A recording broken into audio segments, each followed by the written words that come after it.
கோலுவும் மோலுவும் ரொம்ப நல்ல நண்பர்கள். கோலு கொஞ்சம் பயந்த சுபாவம் உள்ளவன். ஆனா மோலு ரொம்ப தைரியசாலி.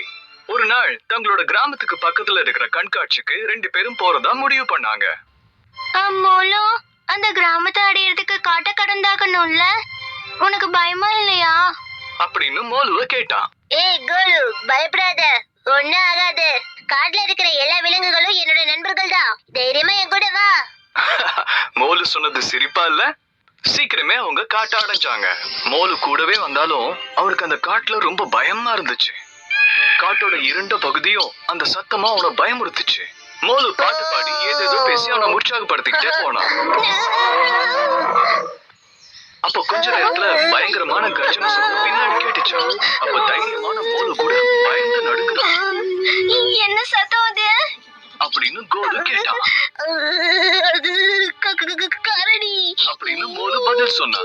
அப்படி சொல்லிக்கிட்டு இருக்கும் போது பக்கத்துல இருந்த ஒரு மரத்தை கூர்ந்து கவனிச்சா. உடனடியா அவ அந்த மரத்தை நோக்கி ஓடினா. அந்த மரத்தை பிடிச்சு அப்படியே மேல ஏற ஆரம்பிச்சா. அப்ப கோலுக்கு என்ன செய்யறதுன்னு புரியலையா. அப்பதான் அவனுக்கு யோசனை வர ஆரம்பிச்சது. தரையில படுத்து தான் மூச்சு இழுத்து பிடிச்சுக்கிட்டான். அப்ப அங்க வந்த கரடி அவன் பக்கத்துல வந்து அவனை முகர்ந்து பார்த்துச்சு. அவன் இறந்து போயிட்டதா நினைச்சது. கரடி தன் நடைய கட்ட ஆரம்பிச்சது. அப்புறம் மோலு மெதுவா மரத்தை விட்டு இறங்கி கோலு கிட்ட போனான். காதுல அந்த கரடி ஏதோ கிசு கிசுன்னு ரகசியம் சொல்லிச்சு. என்ன சொல்லிச்சு? அதுவா, என்ன எச்சரிக்கை பண்ணுச்சு.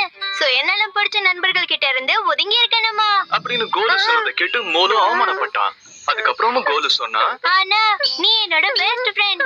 இந்த ஒரு தடவை மட்டும் நான் உன்னை மன்னிக்கிறேன். ஆனா இதே தவிர நீ எப்பவும் தொடர்ந்து செய்யக்கூடாது. 2 நண்பர்களும் தொடர்ந்து நடக்க ஆரம்பிச்சாங்க. தவறு செய்யறது மனித இயல்பு, ஆனா மன்னிக்கிறது தெய்வ குணம்.